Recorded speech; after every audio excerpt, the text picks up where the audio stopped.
Today I'd like to continue with my series on point of view by talking about third-person close point of view. This is also known as third-person limited and limited omniscient. Third person is the point of view that uses the pronouns he, she, they, his, hers, and theirs, and it focuses on a single character's inner thoughts and emotions. An example of this can be seen in Johnny Worthen's The Unseen Eleanor. From the principal's office, Eleanor thought she heard a name. Her heart stuttered, and she felt her face blush. She put her head down in her arms to hide it. She concentrated on the office, pushing out the sounds of Mrs. Hart's ignorant speech. Had she heard that? Had she heard the name David? David Venn? Eleanor, Mrs. Hart said, am I boring you? This passage is told from Eleanor's point of view, yet she's not the one narrating it. We are more like a camera who gets to see Eleanor moving around as well as what she's thinking and feeling. This is Ignited Ink Writing, a channel dedicated to helping writers like you transform your writing so it lingers with readers, because writing that lingers gets remembered and recommended to others. I'm Caitlin Burvey, editor and writer. First, I'd like to cover the prose of third-person close point of view. Like I said, third-person close point of view follows a single character and focuses on their inner thoughts and emotions. We don't get to see inside the other character's head, but we do get to be really close to that one character, which means that readers feel like they have a deeper connection and that they really know that character. Unlike in first person though, third-person point of view characters can know things that the reader doesn't. This can be a huge advantage when you're trying to create a mystery or suspense. An example of this is in Transference by Kate Janeska, where the main character, Dr. Verbank, thinks. He was older in the meditation now, about the age he was right before. Stop it, stop it, stop it, stop it, stop it. Very dangerous territory there. Verbank cleared his throat, realigned his brain with a sharp shake, and forced the waves to behave. Dr. Verbank knows what happens. He knows what he's trying not to think of, what he's trying to not remember. But the reader doesn't at this point.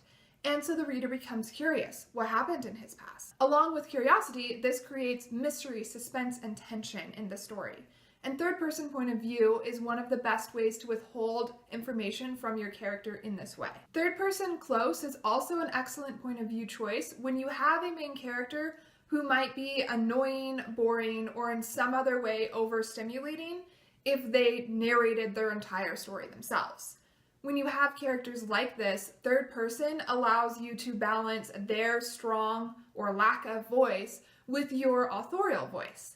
So you still get to see these characters and their voices in their thoughts, in their emotions, and in their dialogue. But the rest of the exposition is from the author's voice. And that can be really useful when you just have a character who would be too much or not enough as a narrator. At the same time, this allows the author to use all of their skills. They're not limited by what the character would say or think when they're describing the setting. They can describe it with their large vocabulary and all of the writing skills they've developed up to this point. Another advantage to third-person close is it's not stuck to that main character like super glue. In first person, the whole thing is from their perspective. In third person, you have the option of zooming away that character for a moment to take a look at the larger world or event or whatever's happening in the story at that moment.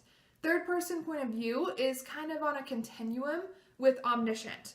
So you're able to zoom in really close on your main character and zoom out, kind of like a camera does. Successful third person close point of view books include Transference by Kate Janeska, The Unseen Eleanor by Johnny Worthen, The Da Vinci Code by Dan Brown, When Demons Walk by Patricia Briggs, and the Harry Potter series by J.K. Rowling. Next, I'd like to share the cons of third-person point of view. Third person is not told directly from the main character, so there can be a distance and disconnect between the way the author is describing the scene and the way the character is experiencing the scene. For example, if you have a character who's approaching a castle, you might, as the author, describe it as a jaw opening when that gate is rising. But the character might be relieved to be able to sleep in a bed, so they're not seeing this castle gate as something ominous.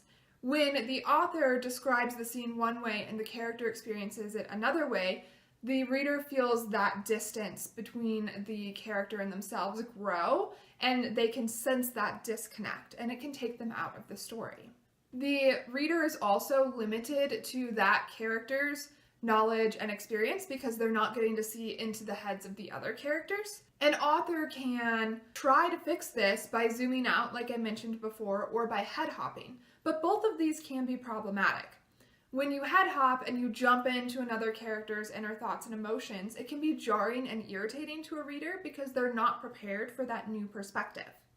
And if you zoom out and you stay there for too long, then you've left a huge gap of distance between your reader and your character, and they start to no longer feel connected to the characters and the story. In specific situations, these two techniques can be really useful, but they can also be difficult to execute, and they can create more problems than they solve. I'd like to leave you with an editor's thoughts on third-person close point of view. I find third-person close the most exciting and effective when the character's relationship to their world and their environment and the other characters is really essential to the story. In these instances, the author gets the chance to bring that event and that world and that setting to life using their amazing author skills, while at the same time allowing the character's voice to shine through their thoughts, emotions, and dialogue. In a way, you kind of get the best of first person and omniscient when you're doing third person close well. Another thing I really appreciate about third person close point of view is the ease with which the author can describe the main character. In first or second person, you have to come up with a reason for the character to describe themselves. In third person, you don't have to do that. You can just describe your character right there whenever you want to, and you can do that with all of your characters. If you're starting to write a story, think about what your goals for that story are. Do you want your authorial voice to shine? Do you want your character to withhold information from your reader? Do you want to be close to your character but not always in their head? Then third person close point of view might be the best choice for that story. Try it out. See how it works for you. Please subscribe to Ignited Ink Writing for more videos like this, videos that break down the aspects of the craft of writing to help you transform your writing so it lingers with readers, because writing that lingers gets remembered and recommended to others. I'm Caitlin Burvey, editor and writer. For more information about me, go to www.ignitedinkwriting.com.